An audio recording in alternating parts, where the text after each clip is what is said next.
எல்லாரும் நல்லா இருக்கீங்களாம்மா? எங்கள் பேர் தீஷா, வயசு 36 ஆகுது.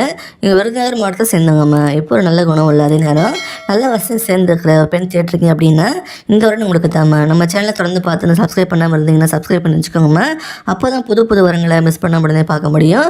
இவங்க எந்த மாதிரி சேர்ந்தவங்க சொல்கிறாங்க, ஜாதியும் பார்த்தா செட்டியான்னு சொல்லியிருக்காங்க, ராசியம் பார்த்தா மீனும் சொல்கிறாங்க, நட்சத்திரம் பார்த்தீங்கன்னா ஒத்துட்டான்னு சொல்லியிருக்காங்கம்மா. இப்போ இவங்க 2ஆம் திரும்ப தான் வரம் பார்த்து வராங்க. இவங்க குடும்பத்தை தெரிஞ்சுக்கலாமா? இவங்க ஒரு டிகிரி படிச்சுக்கு தான் சொல்லியிருக்காங்க. இப்போ ப்ரைவேட் கம்பெனியில் அசிஸ்டன்ட் மேனேஜராக வேலை பார்த்துட்டு வராங்களா. இப்போ வேலை செஞ்சுட்டு இருக்கிறது கோயம்புத்தூர் மாவட்டத்தில் இருக்கிறத சொல்லியிருக்காங்க. இவங்க ஸ்டார்டிங்கில் இருந்து இந்த கம்பெனியில் தான் வேலை பார்த்துருக்கிறத சொல்லியிருக்காங்கம்மா. இப்போ ஒரு நல்ல இன்கம் வந்துட்டு தான் சொல்லியிருக்காங்க.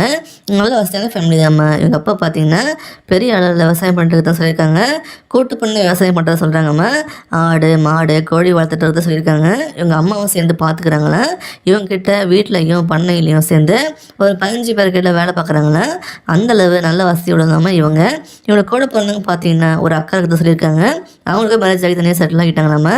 இவங்களுக்கு ஒரு பையன் இருக்கிறதா சொல்லியிருக்காங்க. அவங்களுக்கு முதல் திருமணம் பார்த்தீங்கன்னா அரேஞ்ச் பண்ணி தான் நடந்து சொல்கிறாங்கம்மா. மேரேஜ் ஆன சில வருஷத்துலேயே இவங்க கல்யாண வாழ்க்கை முடிவுக்கு வந்துன்னு சொல்கிறாங்க.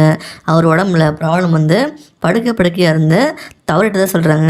அப்புறம் சில வருஷமாக தனிமையில் தான் ஆண்டு இல்லாமல் தான் வாழ்த்து வராங்களா. இப்போ அதுலேருந்து மீண்டு வந்து 2ஆம் திருமணம் பண்ணிக்கலாம் செட் பண்ணி படம் பக்கம் ஸ்டாப் பண்ணிக்கிறத சொல்லியிருக்காங்க.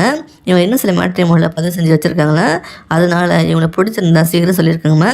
இவங்க என்ன எதிர்பார்க்குறாங்கன்னா வரப்போகிற தன்னை வீட்டோட மாவட்டம் சொல்கிறாங்க. வேலைக்கு போகணும்னு சொல்லியிருக்காங்க. உங்களுக்கு விவசாயத்தில் ஆர்வம் இருந்து எடுத்து பண்ணலாம்னு சொல்கிறாங்கம்மா. கெட்ட பழக்கம் இருக்கக்கூடாதுன்னு ஸ்ட்ரிக்டாக சொல்கிறாங்க. முக்கியமாக உடம்புக்கு பாதிப்பு ஏற்படுத்தக்கூடிய பழக்கம் இருக்கக்கூடாதுன்னு சொல்கிறாங்க. போன லைஃப்பில் ரொம்ப கஷ்டப்படுறத சொல்கிறாங்கம்மா. நல்லபடியாக சந்தோஷமாக வச்சுக்கிட்டு இவங்க பையனையும் நல்லபடியாக பார்த்துன்னு சொல்கிறாங்க. மேரேஜை இவங்களும் செஞ்சு வச்சு நல்லா பார்த்துக்க சொல்லியிருக்காங்க. இவங்க பேரண்ட்ஸ்க்கும் ஒரு பையனாக இருந்து பார்த்துன்னு எதிர்பார்க்குறாங்க. கடைசி வர உண்மையாக இருக்குன்னு சொல்கிறாங்கம்மா. நீங்கள் 2ஆம் திருமணம் தேட்டருக்கீங்க, உங்களுக்கு வீட்டோட மாப்பிள்ளையா ஓகே அப்படின்னா இவங்களும் அப்ரோச் பண்ணலாமா. இவங்களை பிடிச்சிருந்தா இந்த வீடியோக்கு லைக் பண்ணிவிட்டு உங்கள் விருப்பத்தை கமெண்ட்லாம் சொல்லுங்கம்மா. அடுத்த வாரம் பார்க்க இப்போ ஸ்க்ரீனில் வர இந்த லிங்கை கிளிக் பண்ணி பாருங்கள். வாழ்க வளமுடன்.